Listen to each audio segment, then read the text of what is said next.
Hi everybody, welcome to another episode of Groworx TV. I'm Dan Sandiford, co-founder and CEO of Groworx, and today we have a very special guest with us, Michael Traill. Welcome, Michael. Nice to be with you, Dan. Thank you. Now, I'd like to take a moment to read Michael's bio, and I'll read it to do it justice. So Michael is widely regarded as an Australian leader and global figure in the field of impact investing.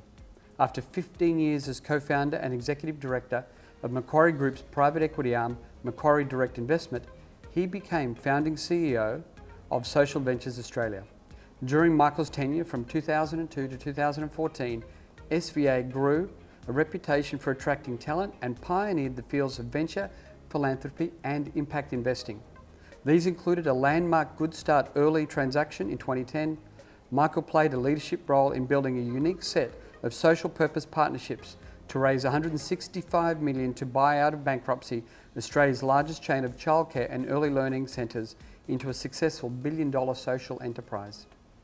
He currently has a range of primarily social purpose chair and board roles, including chair of the Paul Ramsay Foundation, Australia's largest foundation, executive director of the For-Purpose Investment Partners, a director of M.H. Carnegie & Co., Australian Retirement Trust, where he is investment committee chair of a $235 billion superannuation fund, Hearts and Minds Investments, Catalyst Education, Australian Philanthropic Services, and adjunct professor at the Centre of Social Impact at University of New South Wales. He was the chair of the Federal Government's Social Impact Investing Task Force and the author of Jumping Ship, From the World of Corporate Australia to the Heart of Social Investment, which won the prestigious Ashurst Business Literature Prize. The book reflects on his personal and professional journey and has been widely acclaimed as a manifesto for change and action in the social purpose sector. Michael, welcome again. That was a mouthful. Very nice to have the chance to catch up, Dan. Thank you. And great to have you here. It's very clear from your bio that you're well known in the social impact and social investing world. Tell us a little bit about the fund and the objectives. Sure. No, as my background suggests, I have a history, or I worked at Macquarie Bank, and that taught me a lot about private equity and the disciplines of capital markets. But I'm very passionate about the idea that effective use of business disciplines in the right way can make a real impact in terms of social purpose. And so what sits at the centre of the work of For-Purpose Investment Partners, you mentioned the Good Start early learning transaction. Good Start was and is the largest provider of early learning and care, quality in that critical human service area, quality of training, quality of support for families and their children's just central, and that was and continues to be the largest provider of early learning and care. So the idea of For-Purpose Investment Partners, if we can mobilise capital for good, use business disciplines for social purpose in those sectors of the economy that matter most, think particularly aged care, social and affordable housing, further education, early learning. So those sectors we think are central to the fabric of community, and they need to be done differently with an emphasis on quality. So that combination of business disciplines and social purposes, that's supported by our investors, and that's what the fund's about. That's what we're doing.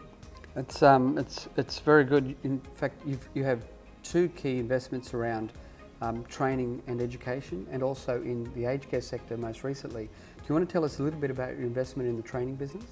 Yeah, so we're delighted to be the owners of Catalyst Education. We acquired it and turned it into a social purpose entity. It's run as a non-profit, but again with business disciplines for social purpose. What we loved about Catalyst and the team, they're passionate about quality, really care about what they do and making a difference, but particularly focused in areas of the economy that we care a lot about. Big presence in early learning training, building a high quality presence and some really good quality partnerships in the aged care space, and a lot of work also in the disability services space. So those sectors that make a lot of difference, where people who are motivated to learn, to get quality training, that's the sweet spot of what we're doing. And so you talked about Catalyst Education. I think it's Selmar is the specific brand around the aged care sector. Selmar has a variety of courses. What do you think sets Selmar apart in this sector?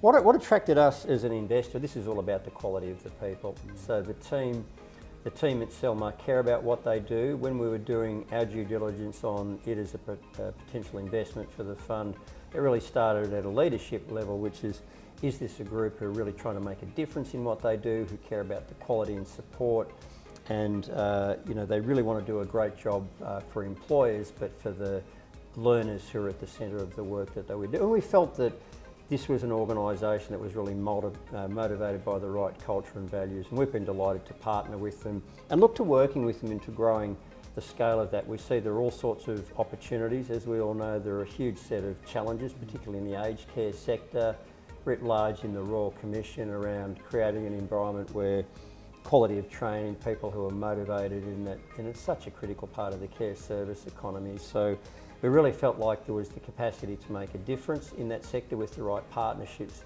and to grow and spread the reach of what the organisation's doing. And in fact, Selmar's been very successful in the aged care sector and has a number of large providers and has demonstrated that quality right through in its partnerships today. Why was Selmar interested in partnering with Groworx in what we're doing? Yeah, we've been really pleased to have the partnership with Groworx, and I think Groworx is emblematic. There's a focus on quality, which is we've learnt in the organisational relationship you take very seriously, which has been something that's lovely to see.